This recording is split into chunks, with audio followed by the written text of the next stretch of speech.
J&M Reviews here, and today I'm happy to review this free sample provided by Erabotanics.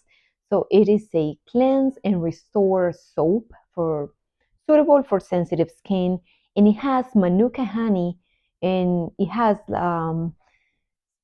good ingredients, clean ingredients. It doesn't have any fragrances or chemicals. So it's a soap for the whole family. I have a toddler, and I feel very comfortable taking him a bath with this.